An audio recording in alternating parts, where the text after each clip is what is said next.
नमस्कार दोस्तों, स्वागत है आप सभी लोगों का स्टडी आईक्यू। दोस्तों स्टडी आईक्यू के साथ आप लोग जुड़ चुके हैं। मेरा नाम शुभम सरथालिया है। दोस्तों Jammu Kashmir administrative service exam की आप लोग प्रिपरेशन कर रहे हैं और उस संबंध में चीजें जो मैं वो मैं आपके साथ लेकर के जुड़ रहा हूँ। दोस्तों ये सभी लेक्चर्स जो हैं वो आपको काफी हेल्प करेंगे JKS exam, Jammu Kashmir administrative service exam को क्वालिफाई करने। दोस्तों हम लोग डिस्कस कर रहे हैं जम्मू कश्मीर एडमिनिस्ट्रेटिव सर्विसेज का वो प्रीलिम्स एग्जाम जो 2018 में कंडक्ट करवाया गया था। दोस्तों ये उसका पार्ट 3 रहने वाला है। थर्ड पार्ट जो है उसको हम डिस्कस करेंगे। दोस्तों अगर आप मेरे साथ कनेक्ट करना चाहते हैं या आप चाहते हैं कि इन सभी लेक्चर्स का पीडीएफ जो है वो आपको मिले, तो आप टेलीग्राम के माध्यम से मेरे साथ जुड़ सकते हैं। टेलीग्राम, इंस्टाग्राम और फेसबुक के माध्यम से आप जो है वो मेरे साथ कनेक्ट कर सकते हैं और कोई भी आपकी क्वेरी है, कोई डाउट है जो है वो आप उससे डिस्कस कर सकते हैं। दोस्तों 2018 का प्रीलिम्स का एनालिसिस हम यहाँ पे करेंगे। पार्ट 3 ये हमारा रहने वाला है। अगर आपने पिछले पार्ट्स जो है वो नहीं देखे हैं तो मैं आपको बताना चाहता हूँ कि 2 पार्ट्स हम ऑलरेडी डिस्कस कर चुके हैं। पार्ट 1 में हमने क्वेश्चन 1 से लेकर के 25 को डिस्कस किया था। पार्ट 2 में हमने क्वेश्चन 25 से लेकर के 50 तक को डिस्कस करा था। पार्ट 3 में जो है हम 51 क्वेश्चन से लेकर के 75 क्वेश्चन यानी कि 25 क्वेश्चन को हम यहाँ पर जो है वो डिस्कस करेंगे। उनका हम विश्लेषण जो है वो करने वाले हैं। चलिए दोस्तों 51 जो हमारा पहला क्वेश्चन है इस पार्ट का, उसकी बात करते हैं। Firewall is used in PC for. दोस्तों फायरवॉल जो है वो किस लिए इस्तेमाल किया जाता है? फायरवॉल क्या है? Firewall is a system designated to prevent unauthorized access to or from a private network. तो किसी भी प्रकार का प्राइवेट नेटवर्क क्या होता है दोस्तों? आपका इंडिविजुअल मोबाइल है, आपका इंडिविजुअल लैपटॉप है, that is a private network. वहां पर आप जो भी करते हैं that is something which is private to you, तो it is not available in public domain. ऐसा नहीं है कि भैया आपका लैपटॉप है तो कोई भी उसको एक्सेस कर सकता है, लेकिन क्योंकि आप इंटरनेट के साथ कनेक्टेड है। दोस्तों what is internet? Internet is actually interconnected network. तो इंटरनेशनली आप कनेक्टेड है ऑल ओवर द वर्ल्ड। कोई भी व्यक्ति अगर इंटरनेट इस्तेमाल कर रहा है तो कहीं ना कहीं रिमोट तरीके से जिस इंटरनेट से वो कनेक्टेड है उस इंटरनेट से आप भी कनेक्टेड है, तो कहीं ना कहीं आपकी इंफॉर्मेशन जो है वो कोई थर्ड पर्सन जो है वो एक्सेस कर सकता है। तो ऐसी सिचुएशन से बचने के लिए हम फायरवॉल जो है उसको इंस्टॉल करते हैं। You can implement a firewall in either hardware और सॉफ्टवेयर फॉर्म। तो फायरवॉल जो है वो हार्डवेयर के रूप में भी इस्तेमाल होता है या फिर सॉफ्टवेयर के रूप में भी होता है या फिर दोनों का कॉम्बिनेशन जो है वो होता है। Firewall prevents unauthorized internet users from accessing private networks connected to the internet। तो इंटरनेट के माध्यम से जितने भी जो सिस्टम जो है वो जुड़े होते हैं, तो किसी भी सिस्टम पर किसी तरीके का अनऑथराइज्ड एक्सेस जो है वो ना हो, ये सुनिश्चित करता है फायरवॉल। यानी कि फायरवॉल जो है वो कहीं ना कहीं आपकी प्राइवेसी, आपकी सिक्योरिटी जो है उसको जो है वो स्टेप अप करता है, उसको बढ़ाता है। तो यहाँ पे ऑप्शन जो है वो firewall is used in PC is for security. भैया सिक्योरिटी के लिए तो होता ही है। ऑथेंटिकेशन, ऑथेंटिकेशन क्या है दोस्तों? फायरवॉल ये भी सुनिश्चित करता है कि भैया जी अगर मेरा लैपटॉप यूज हो रहा है तो क्या मैं ही कर रहा हूं या डाटा ट्रांसमिशन? तो भैया डेटा ट्रांसमिशन इंटरनेट पे होगा और इंटरनेट पे जब डेटा ट्रांसमिशन होगा तो भैया जी उसकी सिक्योरिटी सुनिश्चित करता है फायरवॉल। यानी कि जो करेक्ट ऑप्शन है, ये तीनों ही फीचर्स जो हैं वो फायरवॉल के अंदर शामिल हैं। तो भैया इसका आंसर जो है वो डी होगा, ऑल ऑफ दी अबव। दोस्तों ये क्वेश्चन जो है वो इंटरनेट का या कंप्यूटर से संबंधित सवाल जो है वो यहाँ पे पूछा गया था। आगे बढ़ते हैं दोस्तों अगले क्वेश्चन की ओर। Which hormone is produced by ripened fruit? कौन सा हार्मोन जो है वो एक पका हुआ फल जो है वो पैदा करता है? ठीक है जी, देखते हैं दोस्तों।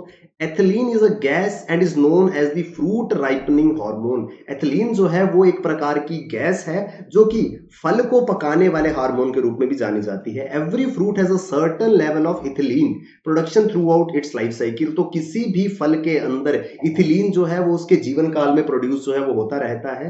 However in some fruits ethylene levels shoot up when the fruit starts ripening.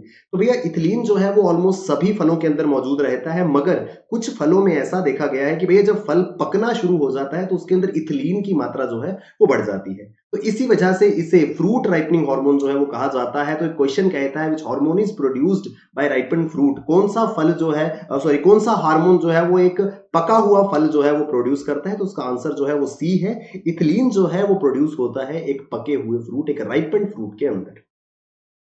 अगले सवाल पे चलते हैं दोस्तों। Nag anti tank guided missile has been developed by, दोस्तों किसके द्वारा एंटी टैंक गाइडेड मिसाइल जो है वो बनाया गया है? दोस्तों मैं आपको एक चीज बता देता हूं, अगर इसका आपको डायरेक्ट आंसर नहीं भी आता, लेकिन अगर आपके पास ये इंफॉर्मेशन मौजूद है तो भैया यहां पर आप एलिमिनेशन मेथड के जरिए चीजों को जो है वो आंसर कर सकते हैं। BARC, Bhabha atomic research centre, A for atomic, यानी कि परमाणु ऊर्जा, न्यूक्लियर एनर्जी, एटॉमिक एनर्जी से ये संबंध रखता है। ठीक है जी। ISRO, Indian space and research organisation, ये संबंध रखता है स्पेस से। HAL, Hindustan aeronautics limited. ठीक है जी। यानी कि ये जो है ये परमाणु ऊर्जा से संबंध रखता है, ये जो है ये अंतरिक्ष के क्षेत्र में काम करता है, और एरोनॉटिक्स यानी कि सिविल एविएशन में HAL जो है वो योगदान देता है। तो भैया जी, anti tank guided missile, anti tank यानी कि टैंक के विरुद्ध काम करने वाली, टैंक कहाँ है भैया? टैंक आता है आर्मी के पास। आर्मी क्या करती है? देश की सुरक्षा करती है। यानी कि ये कंपोनेंट जो है, ये एंटी टैंक गाइडेड मिसाइल जो है वो देश के डिफेंस को सुनिश्चित करती है। ठीक है जी। तो डीआरडीओ क्या करता है? डीआरडीओ जो है वो डिफेंस का कार्य करता है। तो भैया जी, अगर आप थोड़ा सा इसको जो है वो सोच करके देखते हैं, अगर आपको इसका आंसर नहीं भी मालूम था, तो भैया एटॉमिक एनर्जी, स्पेस या एरोनॉटिक्स से ज्यादा मोस्ट एप्रोप्रिएट यहाँ पे ऑप्शन जो है वो बिल्कुल ए ही था। और एंटी टैंक गाइडेड मिसाइल नाग जो है वो डीआरडीओ द्वारा बनाई गई है। दोस्तों, ये एंटी टैंक गाइडेड मिसाइल क्या होती है? गाइडेड मिसाइल वो होती है जिसे हम during the it's journey of its motion, जब ये मिसाइल लॉन्च हो जाती है उस दौरान इसकी जर्नी जितना भी डिस्टेंस ये कवर करती है, उस दौरान हम इसकी स्पीड या डायरेक्शन को बदल सकते हैं, हम इसको गाइड कर सकते हैं towards it's target. Nag anti-tank guided missile is developed by DRDO. The Nag missile has been deployed to strike and neutralize highly fortified enemy tanks. तो दुश्मन के काफी ज्यादा सशस्त्र टैंक जो हैं उनको निस्तो नाबूद करने में नाग मिसाइल जो है वो इसका इस्तेमाल किया जाता है। एंटी टैंक मिसाइल है, यानी कि टैंक के विरुद्ध जो है वो कार्य करती है। It is a minimum range of 500 metres and a maximum range of 4 kilometres. तो भैया जी, कम से कम इसको आधा किलोमीटर या 500 मीटर की दूरी से फायर करना होगा, और अधिकतम दूरी जो ये तय कर सकती है वो 4 किलोमीटर की होगी। तो यहाँ पे डीआरडीओ द्वारा ये एंटी टैंक गाइडेड मिसाइल नाग जो है वो बनाई गई थी। ठीक है जी। आगे चलते हैं दोस्तों अगले सवाल की ओर। President Shri Ramnath Kovind has inaugurated world Hindi secretariat in which country? तो भैया, वर्ल्ड हिंदी सेक्रेटेरिएट जो है, विश्व का हिंदी सचिवालय जो है वो किस देश में राष्ट्रपति द्वारा जो है वो इनॉग्रेट किया गया था? दोस्तों, मार्च 2018 की ये जो है वो न्यूज थी, क्योंकि 2018 में ये एग्जाम जो है हुआ था। दोस्तों, मैं आपको एक चीज क्लियर करना चाहता हूं। इस एग्जाम को, इस 2018 के प्रीलिम्स को जब मैं एनालाइज कर रहा था, एक चीज मैंने देखी है दोस्तों, जो करंट, क्योंकि ये एग्जाम जो है ये अक्टूबर 2018 में हुआ था, तो इसके अंदर जितने भी करंट अफेयर्स पूछे गए थे वो मैक्सिमम करंट अफेयर्स जो हैं वो जैन 2018 ऑनवर्ड्स थे। यानी कि जनवरी के महीने से लेकर के अगस्त या सितंबर महीने तक के करंट अफेयर्स जो हैं वो पूछे गए थे। यानी कि जो करंट अफेयर्स है वो बिल्कुल इमीडिएट प्रोसीडिंग जो हमारे मंथ्स रहेंगे। अगर इस बार का एग्जाम जुलाई में होता है तो कहने का अर्थ ये है कि भैया 2021 जनवरी ऑनवर्ड्स जितने भी करंट अफेयर्स हैं वो बहुत इंपॉर्टेंट होंगे, तो जरूर उन सभी को आप जो है वो पढ़िएगा। दोस्तों, मैं आपके लिए Jammu Kashmir administrative service exam के लिए करंट अफेयर्स की जो है वो सीरीज को लेकर के जुड़ता हूं। अगर आप उसको फॉलो नहीं कर रहे हैं तो जरूर उन मेरे लेक्चर्स को अटेंड कीजिए, क्योंकि करंट अफेयर्स जो है वो इस एग्जाम में भी आप देखेंगे, इस पेपर में पर्टिकुलरली बहुत ज्यादा इंपॉर्टेंस जो है वो करंट अफेयर्स को दी गई है। तो 2018 की ये घटना है। President Ramnath Kovind had inaugurated world Hindi secretariat in Port Louis,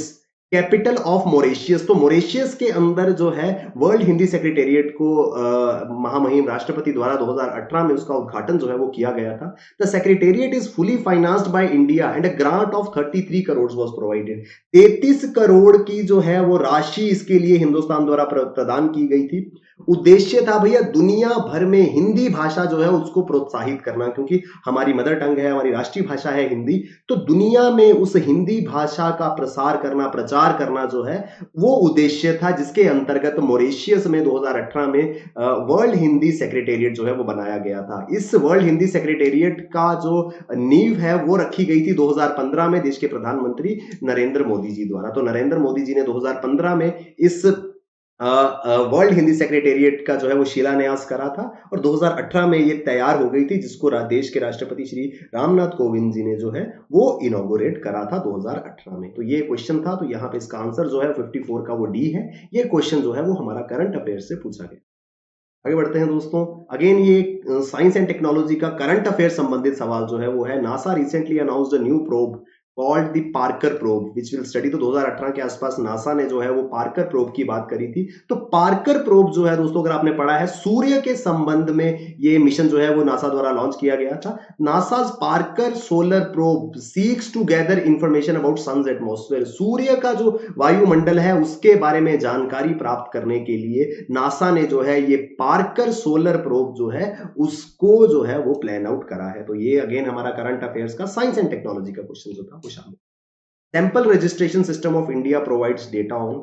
इस sample registration system of India provides data on, ये कहता है fertility, mortality, fertility and mortality, fertility, morbidity and mortality. दोस्तों इस क्वेश्चन का आंसर देने के लिए हमें तीन टर्म्स जो है फर्टिलिटी, मॉर्टेलिटी और मॉर्बिडिटी जो है इनके बारे में पहले जो है वो पता होना चाहिए। तो दोस्तों देख लेते हैं फर्टिलिटी क्या होता है। The ability to produce offspring or the power of reproduction. कितने ऑफ स्प्रिंग्स जो है वो पैदा किए जा सकते हैं उसे फर्टिलिटी कहा जाता है। यानी कि अपकमिंग बर्थ जो है उसका अंदाजा फर्टिलिटी से लगाया जा सकता है। किसी देश की अगर फर्टिलिटी मेजर करें तो ऑन एन एवरेज कितने जन्म वहां पे, कितने नवजात वहां पर पैदा होते हैं, वो वहां की फर्टिलिटी जो है वो कहलाती है। Mortality, a term used for death rate or the number of deaths in certain group of people in certain period of time। एक सीमित अवधि में कितने लोगों की मृत्यु हो जाती है वो कहलाती है मॉर्टेलिटी। तो फर्टिलिटी जो है वो जन्म से संबंधित है और उसका इमीडिएट ऑपोजिट जो है वो मॉर्टेलिटी है, जो कि मृत्यु दर की बात करता है। यानी कि एक सीमित अवधि में कितने व्यक्ति जो है उनकी मृत्यु हो जाती है वो मॉर्टेलिटी कहलाता है।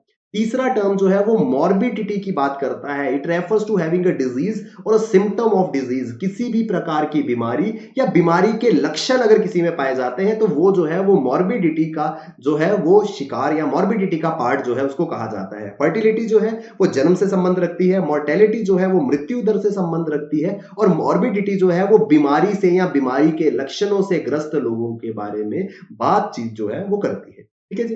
तो बात हो रही है sample registration system of India की। तो भैया जो sample registration system of India है ये चार बातों का वार्षिक अनुमान, sample registration system provides annual estimates of. तो इन चार चीजों का वार्षिक अनुमान जो है वो लगाता है। पहला है पॉपुलेशन कॉम्पोजिशन, जनसंख्या जो है वो उसकी क्या कॉम्पोजिशन है, कितने पुरुष हैं, कितनी महिलाएं हैं, कितने बच्चे हैं, कितने बुजुर्ग हैं। तो पॉपुलेशन कॉम्पोजिशन के बारे में बताता है। फर्टिलिटी, कितना जन्म दर क्या है उसकी बात करता है। मॉर्टेलिटी, मृत्यु दर क्या है उसकी बात करता है। और medical attention eight the time of birth और डेथ, तो जन्म या मृत्यु के समय क्या स्वास्थ्य संबंधित जो ध्यान है वो दिया जाता है उसके बारे में बात करता है। यानी कि यहां कहीं भी डिजीज की बात जो है वो नहीं हुई है। फर्टिलिटी की बात हुई, मॉर्टेलिटी की बात हुई, लेकिन बीमारी की या बीमारी के लक्षणों की बात ये सैंपल रजिस्ट्रेशन सिस्टम नहीं करता है। तो इस वजह से दोस्तों इसका जो सही आंसर होगा वो अब आप लोग मुझे लगता है गेस कर पाएंगे। भैया यहां पे जो इसका आंसर है, it provides data on fertility and mortality.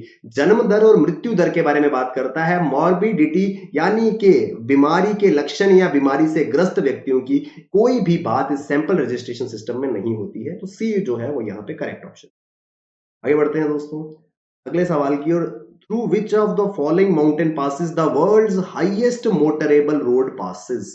इनमें से किस माउंटेन पास से विश्व की सबसे ऊंची रोड जो है वो पास करती है। दोस्तों अगर आप में से कोई बाइकिंग के शौकीन है, बाइकर जो हैं वो बाइक चलाना जिन्हें पसंद है, तो बाइकर्स के लिए एक बेस्ट जिसे हम कहते हैं एक गोल होता है जिसको लाइफ गोल कहते हैं कि भैया बाइक पर जो है वो लेह लद्दाख जाना। अगर आप, बहुत सारे लोग जो है वो जा चुके होंगे या अगर आप जाने की इच्छा रखते हैं तो आपने जरूर नाम सुना होगा खारदुंगला। तो खारदुंगला जो है it is world's highest motorable pass. तो दोस्तों यहां मौजूद ऑप्शंस में जो है वो खारदुंगला इसका सही जवाब है। लेकिन दोस्तों इस क्वेश्चन में शायद मुझे लगता है कि एक एरर है, क्योंकि 2018 के पेपर में ये सवाल जो है वो पूछा गया था।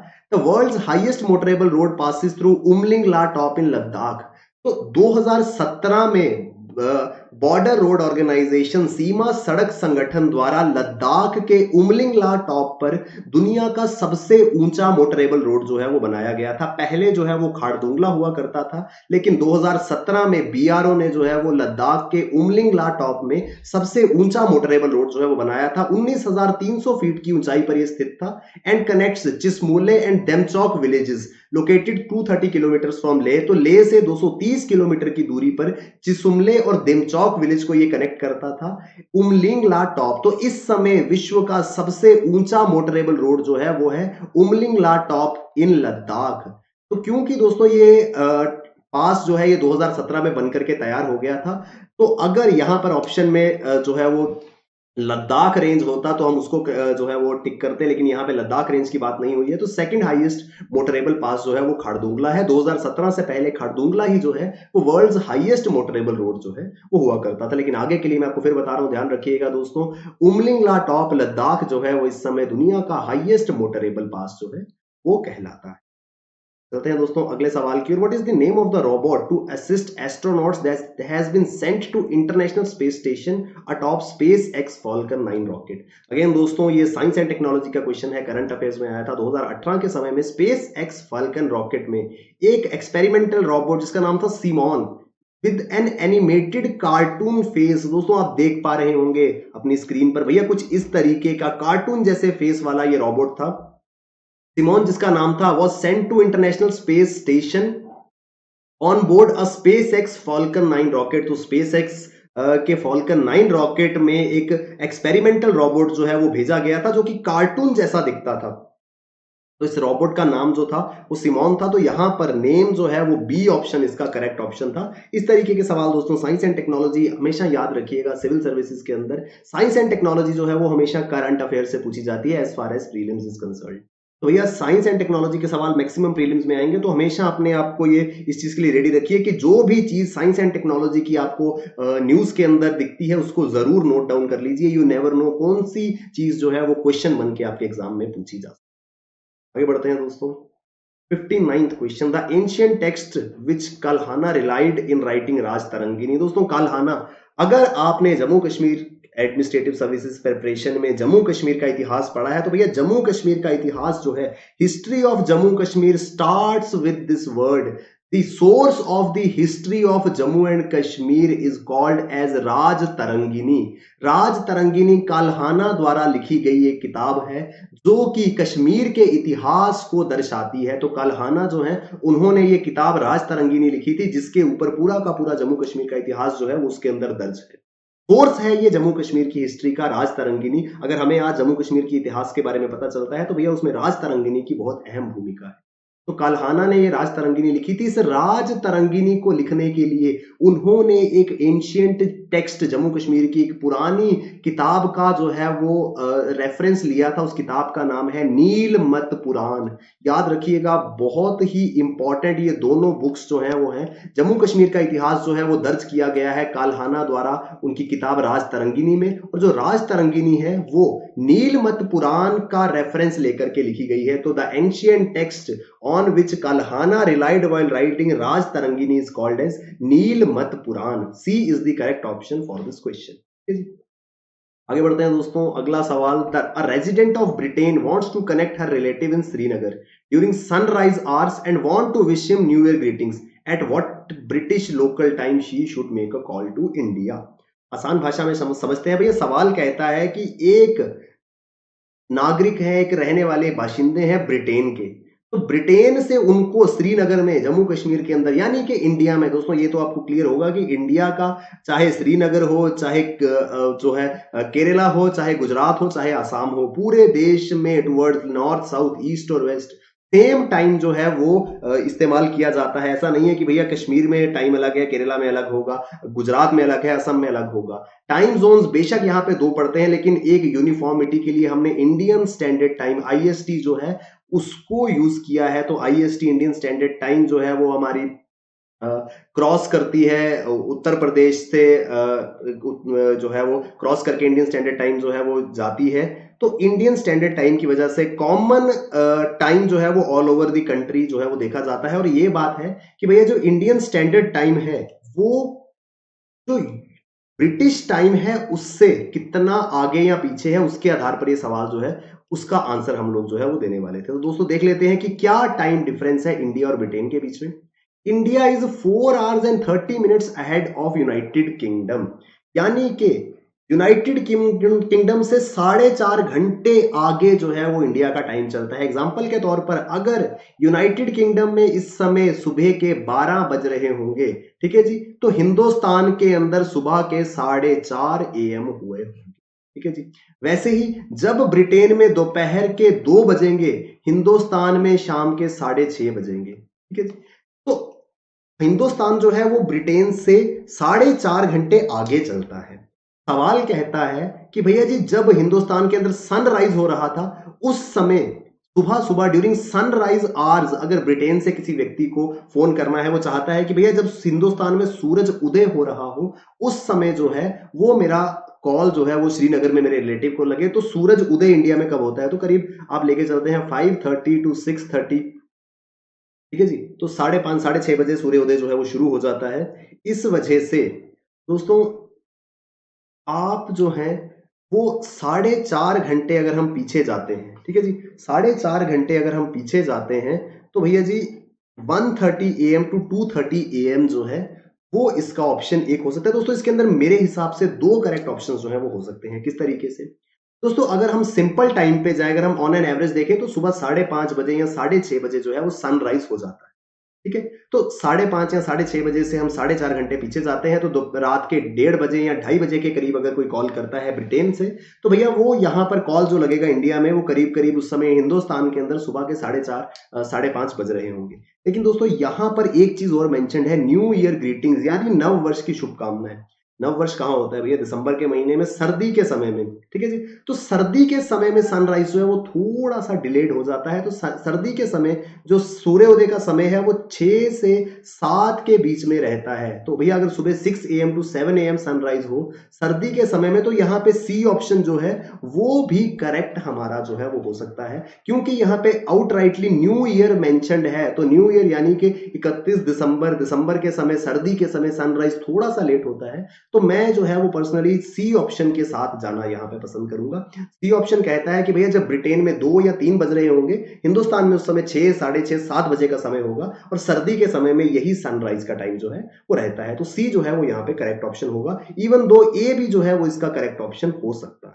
ठीक है, आगे बढ़ते हैं दोस्तों अगले सवाल के ऊपर। Which of the following poetry short story was written by Avtar Krishan Rahbar which won Sahitya Akademi award for Kashmiri literature in 2017। Sahitya Akademi award दोस्तों आप जानते हैं अलग अलग भाषाओं में जो है वो लिटरेरी कंपोनेंट्स को जो है वो लिखित चीजों को, चाहे वो कहानियां हो, कविताएं हो, उनको ये साहित्य अकेडमी अवार्ड जो है वो दिया जाता है हर साल। तो 2017 में ये साहित्य अकेडमी अवार्ड जो है वो मिला था अवतार कृष्ण रहबर जी को। वो पूछता है भैया उनकी पोइट्री या शॉर्ट स्टोरी का नाम क्या था। तो भैया 2017 के अंदर Shiv Mehta short story titled Banna, तो डोगरी भाषा में बन्ना जो है उसको शिव मेहता द्वारा भी शॉर्ट स्टोरी लिखी गई थी। और अवतार कृष्ण रहबर्स येली पर्दावोत, तो कश्मीरी में उन्होंने लिखा था येली पर्दावोत, उनको इसके लिए इन दो व्यक्तियों को साहित्य अकेडमी अवार्ड से नवाजा गया था। सवाल में क्योंकि 2018 का एग्जाम था, 2017 के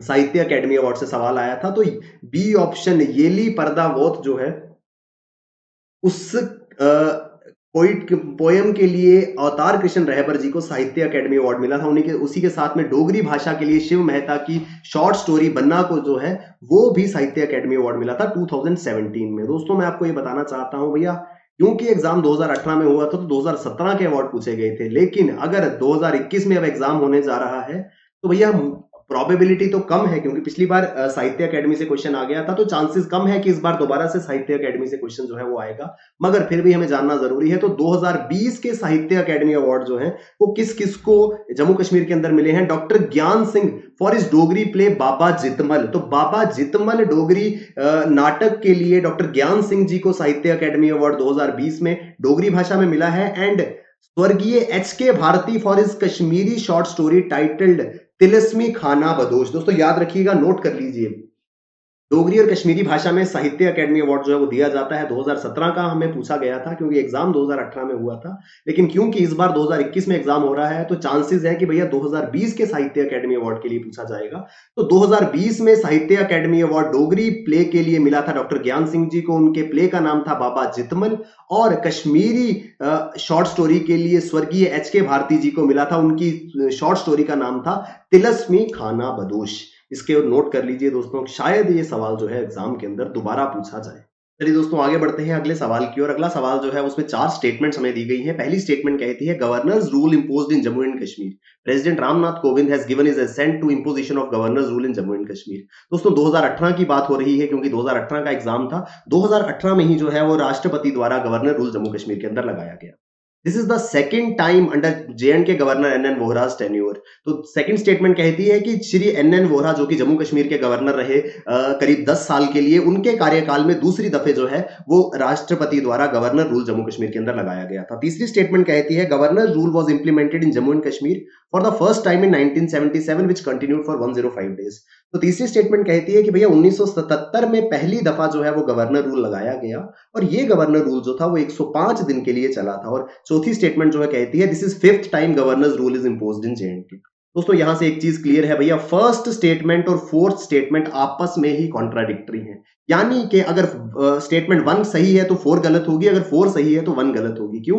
क्योंकि फर्स्ट स्टेटमेंट कहती है 8th टाइम गवर्नर रूल लगा है और फोर्थ स्टेटमेंट कहती है 5th टाइम लगा है। तो भैया दोनों में से एक स्टेटमेंट जो है वो करेक्ट होगी। तो दोस्तों मैं आपको बताना चाहता हूं कि जम्मू कश्मीर के अंदर 2018 में भारतीय जनता पार्टी ने जब अपना समर्थन वापस ले लिया था तो पीडीपी की सरकार जो है वो गिर गई थी और महबूबा मुफ्ती जो उस समय मुख्यमंत्री थी उन्हें इस्तीफा जो है उन्होंने दिया था, जिस वजह से जम्मू कश्मीर के अंदर गवर्नर रूल जो है वो लगा दिया गया था। That was for the 8th time the state had been put under governor's rule. दोस्तों आई होप आप ये जानते होंगे कि जिस तरीके से बाकी स्टेट्स के अंदर प्रेसिडेंट्स रूल लगता है, जम्मू कश्मीर को धारा 370 के अंतर्गत एक विशेष प्रावधान जो है वो दिया गया था, जहां पर direct president rule Jammu Kashmir में नहीं लग सकता था, पहले गवर्नर रूल जो है वो वहां पे लगता था। तो भैया 8 बार जो है वो गवर्नर रूल लग चुका है जम्मू कश्मीर के अंदर। पहली स्टेटमेंट इस हिसाब से हमारी करेक्ट होती है। Shri N N. Vohra remained as the governor of J and K from 2008 to 2018। तो 2008 से लेकर के 2018 तक जो है वो श्री एन.एन. वोहरा यहाँ के गवर्नर राज्यपाल जो है वो जम्मू कश्मीर के रहे थे और उनके कार्यकाल में 3 बार गवर्नर रूल जो है वो जम्मू कश्मीर के अंदर लगा था। दोस्तों पहली बार लगा था 2008 में जुलाई के महीने में। अगर आपको याद होगा दोस्तों 2008 में अमरनाथ श्राइन बोर्ड को लेकर के एक बहुत बड़ा प्रोटेस्ट जो है वो जम्मू कश्मीर के अंदर हुआ था, जिसके चलते सरकार जो है उसको इस्तीफा देना पड़ गया था। श्री गुलाम नबी आजाद उस समय मुख्यमंत्री थे तो उन्होंने जो है वो इस्तीफा दिया था, जिस कारण से गवर्नर रूल जो है वो जम्मू कश्मीर के अंदर 2008 में लगा था। उसके बाद दोस्तों 2015 में चुनाव जो है वो जम्मू कश्मीर के अंदर हुए थे, असेंबली इलेक्शन हुए थे, लेकिन किसी भी पार्टी को क्लियर कट मेजॉरिटी या बहुमत नहीं मिली थी, जिस वजह से 2015 में जो है वो दूसरी दफा श्री एन.एन. वोहरा के कार्यकाल में गवर्नर रूल लगा। उसके बाद भारतीय जनता पार्टी और पीडीपी का जो है वो अलायंस हुआ था और स्वर्गीय श्री मुफ्ती मोहम्मद सईद उस समय जो है वो चीफ मिनिस्टर जम्मू कश्मीर के बने थे। तो ये 2015 में हुआ था। उसके बाद दोस्तों 2016 में श्री मुफ्ती मोहम्मद सईद जी का निधन हो गया था, जिस वजह से स्टेट के अंदर दोबारा से गवर्नर रूल जो है वो लग गया था। तो इस स्टेटमेंट को देखते हुए भैया 3 दफा जो है वो श्री एन.एन. वोहरा के कार्यकाल में जम्मू कश्मीर के अंदर गवर्नर रूल जो है वो स्थापित हुआ। Governor's rule was first announced in J&K from March 1977 to July 1977। 1977 मार्च और जुलाई के महीने तक यहाँ पर जो है वो पहली दफा गवर्नर रूल लगा था। उस समय श्री शेख मोहम्मद अब्दुल्ला जी की सरकार थी, जिस शेख मोहम्मद अब्दुल्ला जी की सरकार से कांग्रेस ने अपना समर्थन जो है वो वापस ले लिया था और पहली दफा 1977 में गवर्नर रूल जो है वो जम्मू कश्मीर के अंदर इंपोज हुआ था। अब चलते हैं दोस्तों वापस अपनी स्टेटमेंट्स के ऊपर। ये सारी इंफॉर्मेशन के बाद और दोबारा से इन स्टेटमेंट्स को जो है वो रीड करते हैं। तो यहाँ पे this is the 8th time, बिल्कुल भैया 2018 में देश के राष्ट्रपति द्वारा जो है वो गवर्नर रूल जम्मू कश्मीर के अंदर लगाया गया और ये 8वीं दफे लगा था, यानी कि फर्स्ट स्टेटमेंट जो है वो हमारा करेक्ट है।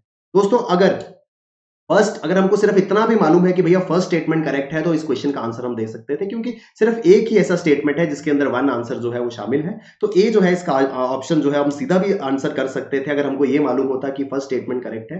लेकिन फिर भी हम जो है बाकी के स्टेटमेंट्स को देख लेते हैं। This is the second time, नहीं भैया सेकंड टाइम नहीं, मैंने आपको बताया थर्ड टाइम। 2008 में श्री एन.एन. वोहरा के कार्यकाल में पहली दफा, 2015 में दूसरी दफा और 2016 में तीसरी दफा जो है वो गवर्नर रूल जम्मू कश्मीर के अंदर लगाया गया था। Governors rule was implemented in Jammu and Kashmir for the first time in 1977। बिल्कुल भैया 1977 में 105 दिन के लिए गवर्नर रूल जम्मू कश्मीर के अंदर लगा था।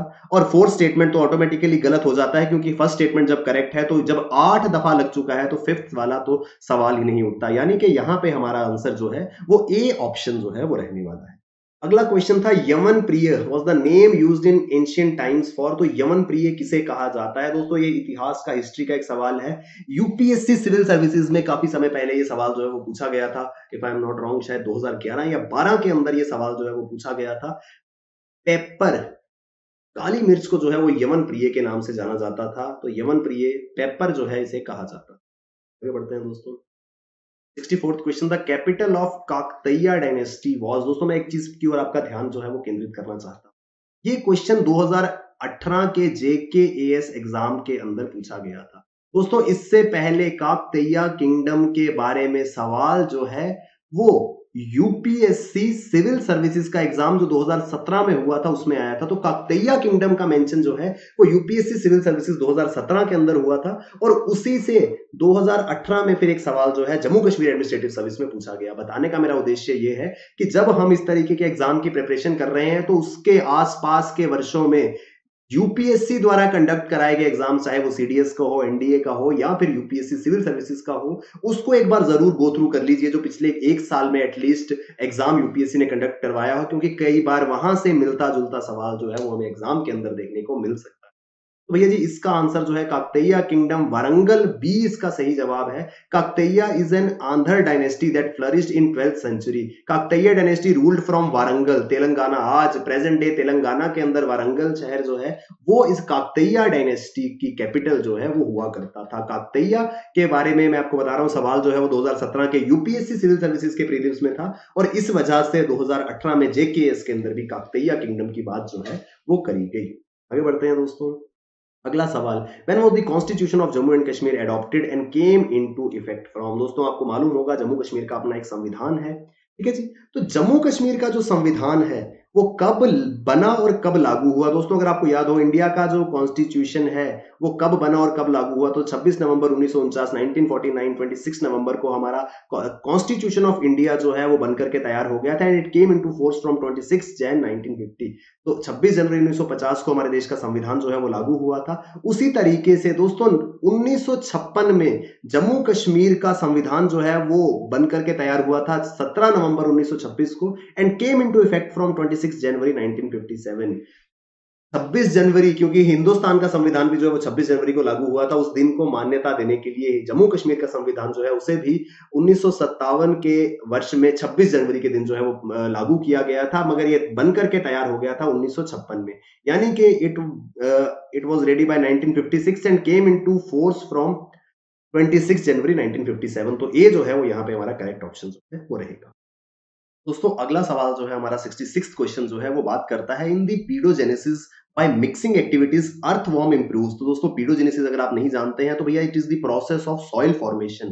तो मिट्टी के बनने की प्रक्रिया जो है उसे पीडोजेनेसिस कहते हैं। यहां पर इसके अंदर अर्थवॉर्म जो है उसका क्या रोल रहता है, तो भैया सवाल पूछता है कि मिक्सिंग एक्टिविटीज में अर्थवॉर्म जो है वो क्या करता है। दोस्तों इसमें 4 ऑप्शंस है, स्ट्रक्चर, पीएच बैलेंस, टेक्सचर और ऑर्गेनिक कंटेंट। दोस्तों देख लेते हैं एक बार। Organisms such as earthworm live in the soil. They churn their way through it by eating it. वो अपना रास्ता जो है वो मिट्टी के अंदर से बनाते हैं, उस मिट्टी को खा खा के, यानी कि वो मिट्टी को जो है वो खाते हैं।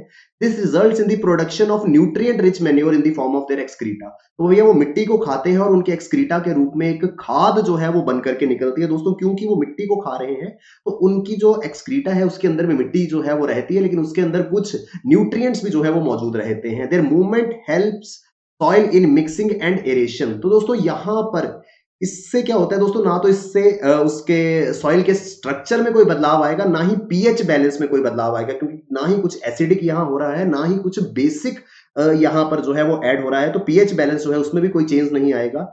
2 ऑप्शंस है, टेक्सचर और ऑर्गेनिक कंटेंट। दोस्तों ऑर्गेनिक कंटेंट यानी कि जैविक सामग्री, जैविक सामग्री यानी कि कुछ भी जैविक पदार्थ उसके अंदर ऐड होता है अगर मिट्टी के अंदर अर्थवॉर्म के द्वारा। लेकिन दोस्तों आप समझने की कोशिश कीजिए, अर्थवॉर्म जो है वो मिट्टी खा रहा है और मिट्टी को ही एक्सक्रीट कर रहा है, तो कुछ भी एक्स्ट्रा उसके अंदर ऑर्गेनिक कंटेंट जो है वो नहीं आ रहा है, जिस वजह से ए, बी और डी ऑप्शन हमारे जो है वो नहीं होंगे।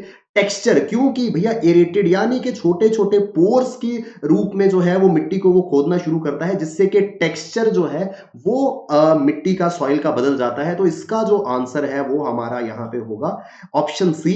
टेक्सचर जो है वो अर्थवर्म जो है वो सॉइल का बदल देता है। ठीक है जी।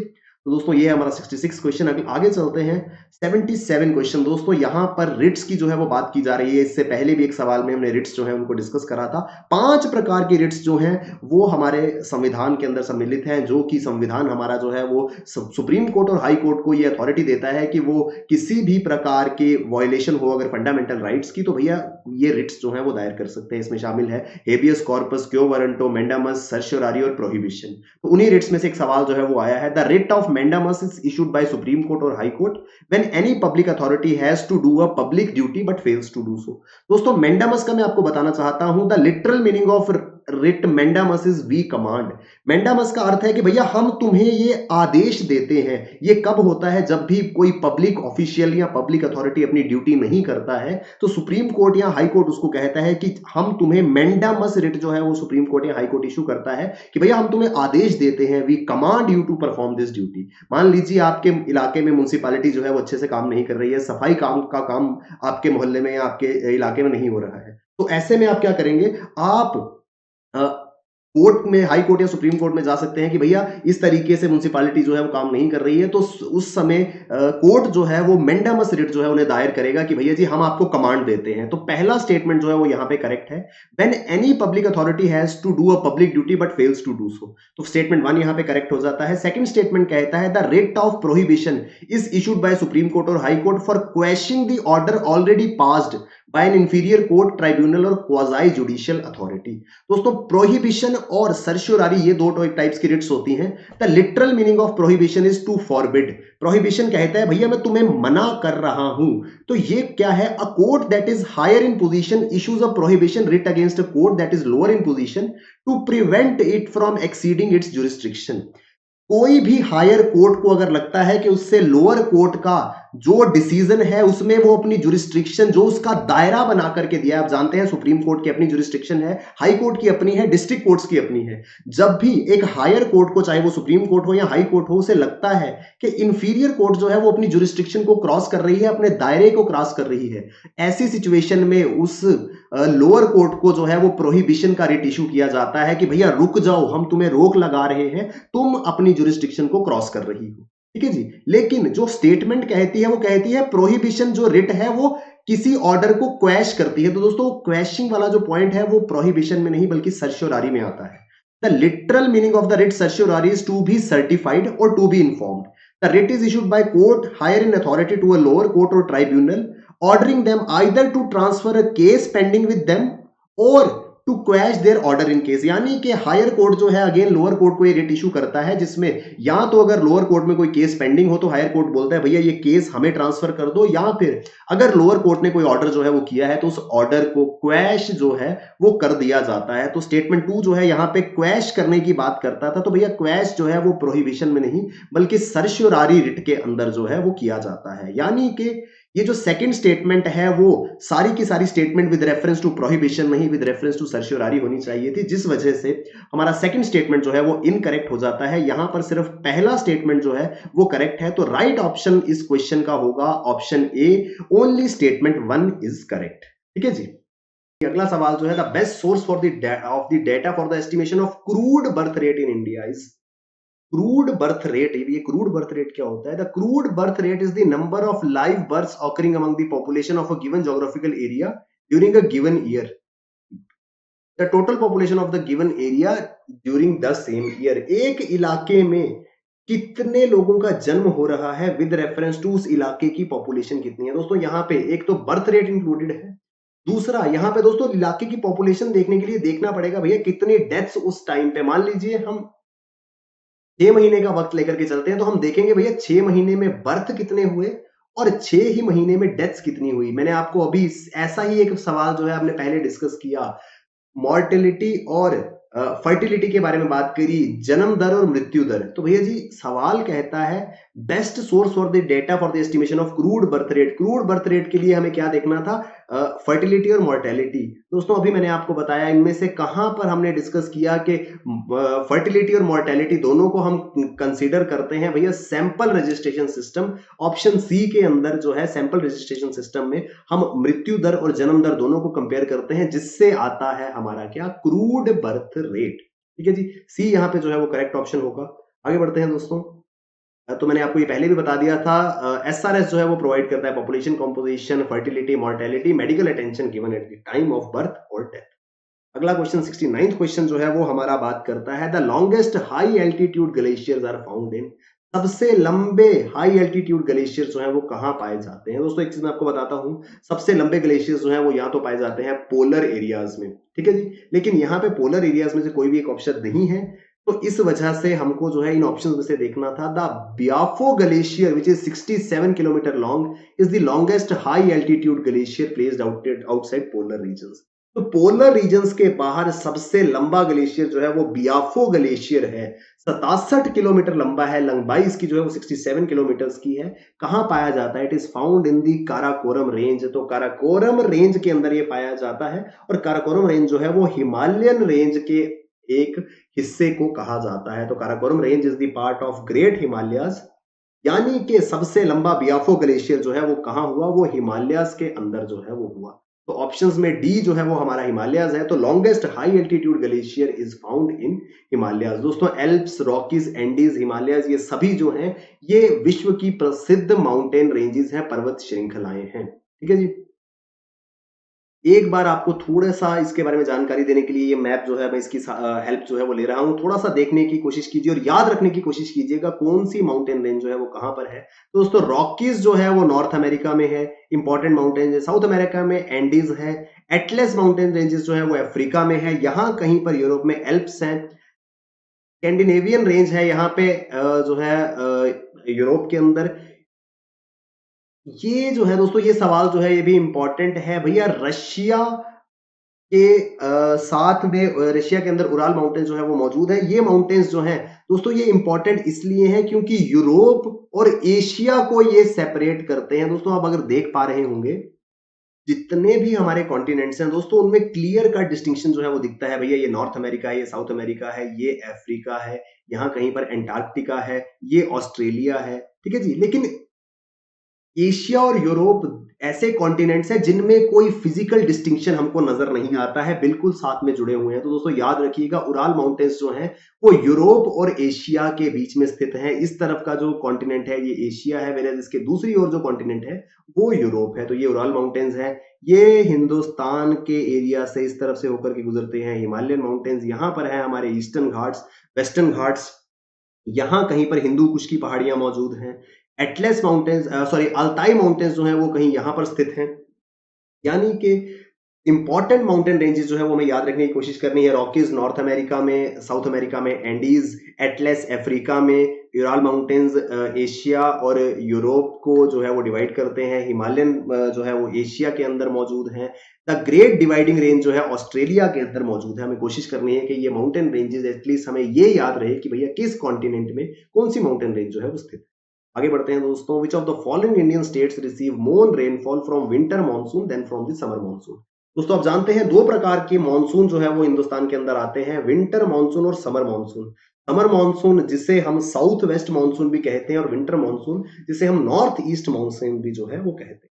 दोस्तों आप जानते हैं कि जून के महीने से लेकर के अक्टूबर तक जो है वो हिंदुस्तान के अंदर summer monsoon, south west monsoon जो है वो आता है। तो ऑलमोस्ट सभी एरियाज को जो है वो साउथ वेस्ट मानसून या समर मानसून जो है वो अ, वर्षा जो है वो प्रोवाइड कराता है। सवाल है कि भैया विंटर मानसून या नॉर्थ ईस्ट मानसून जिसे हम रिट्रीटिंग मानसून भी कहते हैं, वो सबसे ज्यादा बारिश जो है वो किस एरिया में करता है। दोस्तों याद रखिएगा जो हमारी सर्दर्न कोस्ट है, तमिलनाडु का जो इलाका है, वहां पर विंटर मानसून या नॉर्थ ईस्ट मानसून जो है वो सबसे ज्यादा वर्षा जो है वो तमिलनाडु के अंदर करता है।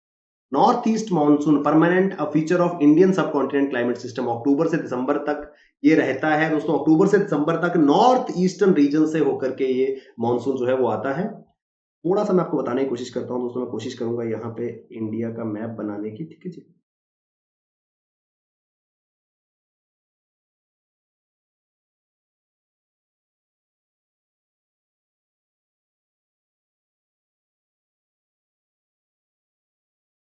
ये दोस्तों ये हमारा इंडिया का मैप है। तो यहां कहीं से आती हैं साउथ वेस्टर्न मानसून विंड्स, ठीक है जी, से हम समर मानसून भी कहते हैं। तो ऑलमोस्ट सारा का सारा हिंदुस्तान जो है उसके अंदर वर्षा जो है साउथ वेस्टर्न मानसून या समर मानसून के दौरान होती है। लेकिन ये जो हमारा तमिलनाडु का जो कोस्ट है यहां पर बारिश जो है वो विंटर मानसून है, जिसे हम नॉर्थ ईस्टर्न मानसून कहते हैं, उसमें होती है। तो तमिलनाडु का जो इलाका है it receives rainfall from October to March. तो सर्दी के समय, विंटर्स के समय जो बारिश होती है वो तमिलनाडु के अंदर होती है, जिसे हम विंटर मानसून भी कहते हैं। दोस्तों ध्यान रखिएगा, सर्दी के समय में जनवरी फरवरी मार्च के महीनों में नॉर्दर्न पार्ट में इस इलाके में भी जो है वो बारिश होती है। आपने देखा होगा कि फरवरी मार्च के महीने में नॉर्थ इंडिया में जो है वो बारिश पड़ती है, हमारा जो जम्मू कश्मीर का इलाका है वहां पे बारिश होती है। लेकिन इसको ये मत समझिएगा कि भैया ये बारिश जो है वो विंटर मानसून या नॉर्थ ईस्ट मानसून की वजह से हो रही है। दोस्तों ये जो है ये वेस्टर्न डिस्टर्बेंसेस के कारण सर्दी के समय में नॉर्थ इंडिया में जो है वो बारिश पड़ती है। लेकिन साइमल्टेनियसली उसी समय के दौरान काफी ज्यादा बारिश जो है वो तमिलनाडु के तट पर पड़ती है, which is due to winter monsoon और नॉर्थ ईस्ट मानसून, ठीक है जी। तो यहां पे इसका ऑप्शन जो है वो डी, इसका तमिलनाडु जो है वो इसका सही उत्तर है। आगे बढ़ते हैं दोस्तों, क्वेश्चन नंबर 71 यहाँ पे कहता है भैया ये कुछ लेक्स हैं और किस राज्य की ये लेक्स या झीलें हैं उसमें हमें मैच करना है। दोस्तों हम जम्मू कश्मीर एडमिनिस्ट्रेटिव सर्विस की तैयारी कर रहे हैं, तो कहीं ना कहीं प्रोबेबिलिटी है कि भैया हम जम्मू कश्मीर से संबंध रखते हैं। और अगर हम जम्मू कश्मीर से संबंध रखते हैं तो ये तो हमको अवश्य मालूम होगा कि भैया मानसर लेक जो है वो जम्मू कश्मीर के अंदर स्थित है।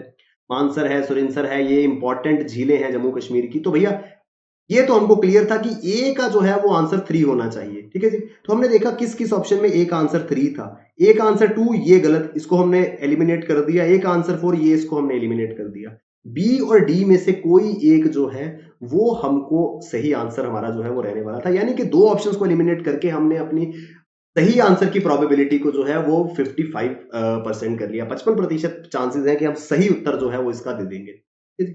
दोस्तों अगर इसके बाद हमको एक भी लेक के बारे में मालूम है, लोकटैक लेक, मणिपुर के अंदर लोकटैक लेक है दोस्तों। तो अगर हम ये जानते हैं तो D1, तो दोनों में से हमने देखना था D1 कहां पर है, D1 यहां पे है, ये सही उत्तर होना था। अगर हमको इसके बारे में नहीं पता है तो भैया जी चंद्रताल लेक जो है वो हिमाचल के अंदर है, ठीक है जी। तो चंद्रताल लेक हिमाचल के अंदर है, ये अगर हमें मालूम है तो इससे हमें लेकिन यहाँ पे ज्यादा फायदा नहीं मिलना था, क्योंकि दोनों ही ऑप्शंस में चंद्रताल लेक हिमाचल बताया गया है। लेकिन अगर हमें लॉकटैक लेक के बारे में मालूम था तो इस क्वेश्चन का हम सही उत्तर जो है वो दे सकते थे। अभी के लिए याद रखते हैं, मानसर झील जो है वो जम्मू कश्मीर के अंदर है, चंद्रताल लेक जो है वो हिमाचल प्रदेश के अंदर है, देवरिया ताल जो है वो उत्तराखंड में है, और लॉकटैक लेक जो है वो मणिपुर के अंदर स्थित है। आगे बढ़ते हैं दोस्तों अपने अगले क्वेश्चन की ओर। ये बात करता है the main objective behind the पोषण अभियान।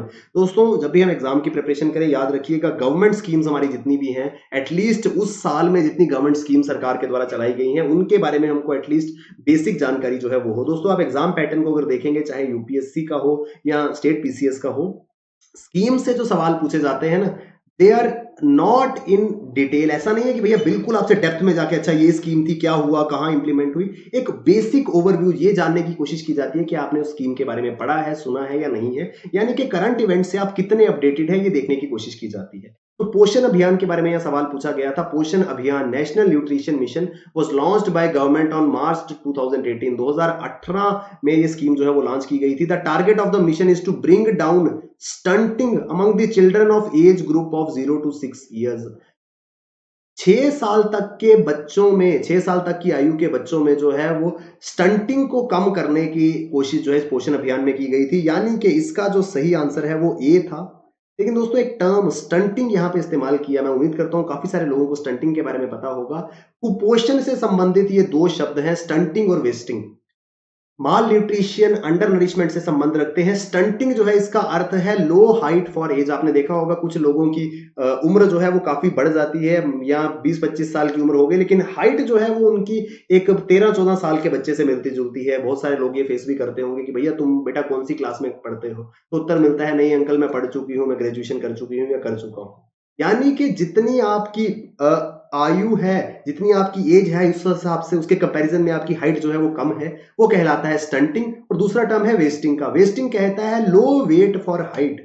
कि आपकी जितनी हाइट है उस हिसाब से आपका वेट जो है वो कम है। तो स्टंटिंग और वेस्टिंग दो शब्द ऐसे हैं जो माल न्यूट्रिशन या कुपोषण से संबंध रखते हैं। ठीक है जी। तो यहाँ पे सही आंसर जो है वो था हमारा ए। स्टंटिंग को जो है वो कम करने के लिए 6 साल तक की आयु के बच्चों में पोषण अभियान जो है वो 2018 में भारत सरकार द्वारा लॉन्च जो है वो किया गया था। आगे बढ़ते हैं दोस्तों अगले सवाल की ओर। The newly proposed higher education commission will replace. तो दोस्तों हायर एजुकेशन कमीशन जो है वो 2018 में सरकार द्वारा जो है वो बनाया गया। Government in 2018 announce to dissolve university grants commission UGC.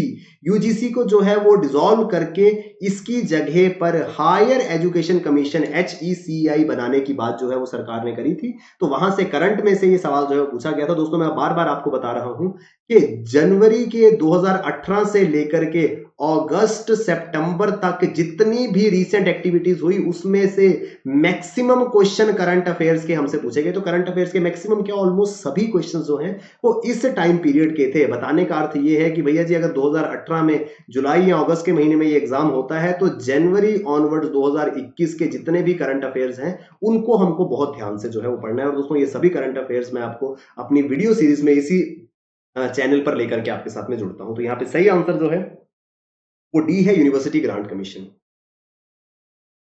अगला सवाल है, which of the following cities in which of the following city home minister Shri Rajnath Singh inaugurated world's largest visa centre. दोस्तों गृह मंत्री उस समय 2018 में गृह मंत्री जो थे वो श्री राजनाथ सिंह थे। तो राजनाथ सिंह जी ने कहां पर दुनिया का सबसे बड़ा वीजा सेंटर जो है उसको इनॉग्रेट किया था? The then union home minister Rajnath Singh ji inaugurated world's largest integrated visa application centre in Dhaka. तो ढाका में जो है वो राजनाथ सिंह जी ने विश्व का सबसे बड़ा वीजा सेंटर जो है वो लॉन्च किया था। तो ए जो है वो इसका करेक्ट ऑप्शन। आगे बढ़ते हैं दोस्तों 75 क्वेश्चन 75 क्वेश्चन जो है वो हमारा बात करता है, which of the following is the major reason for global warming? Rice cultivation in marshy lands, burning of fossil fuels, thermal power generation, deforestation and land cover. दोस्तों कहीं ना कहीं इन सभी से अगर आपने पढ़ा है ग्लोबल वार्मिंग के बारे में तो ये सभी जो है वो कंट्रीब्यूटर्स हैं ग्लोबल वार्मिंग के। लेकिन मेजर रीजन दोस्तों मेजर रीजन जो है वो आप जानते हैं बर्निंग ऑफ फॉसिल फ्यूल्स है। तो जितने भी फॉसिल फ्यूल्स हैं उनको बर्न करके जो गैस निकलती है, जो गैस का रिसाव होता है, वो सभी गैसेस जो है वो ग्रीन हाउस गैसेस कहती हैं और ग्लोबल वार्मिंग में वो कंट्रीब्यूट करती हैं। तो यहाँ पे जो है काफी इजी क्वेश्चन ये तो पूछा गया था। तो इसका बी ऑप्शन जो है वो डायरेक्ट आंसर होगा। इवन दो सारे के सारे जो है वो रीजन बन सकते हैं ग्लोबल वार्मिंग के, लेकिन सबसे इंपॉर्टेंट रीजन जो है वो B burning of fossil fuel जो है वो होगा। तो दोस्तों ये था हमारा थर्ड पार्ट जहां पे हमने क्वेश्चन 51 से लेकर के 75 को डिस्कस करा था। दोस्तों अगले पार्ट में हम लोग जो है 76 से लेके 100 को क्वेश्चन को डिस्कस करेंगे और हमारा ये एनालिसिस जो है वो कंप्लीट हो जाएगा। मैं उम्मीद करता हूं दोस्तों ये एनालिसिस आपको बहुत ज्यादा हेल्पफुल जो है वो रह रहा होगा। इसी तरीके से आप हमारे साथ जुड़े रहिए। बहुत बहुत धन्यवाद आपका। Thank you very much. All the best. Keep working hard. Bye bye. Take care. जय हिंद।